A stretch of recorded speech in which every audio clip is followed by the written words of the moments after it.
Hi and welcome to the short tutorials. In this video I will show you how to pin and unpin any playlist on the Spotify. So in this video I will cover two topics. One topic is how to pin and other topic is that how to unpin any playlist on the Spotify. So watch this video till the end, and if this video really helps you out, do subscribe to my channel.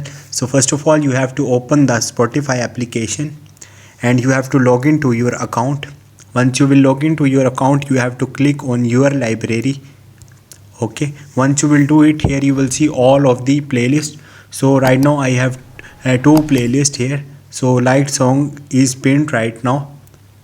So first of all, I will show you how you can pin any of the playlists. So this is the playlist with the name of the tutorial. Tap a while on it and here you will see pin playlist option. Click on it and you will see this playlist is pinned. Now as you will see, pin icon is appear here.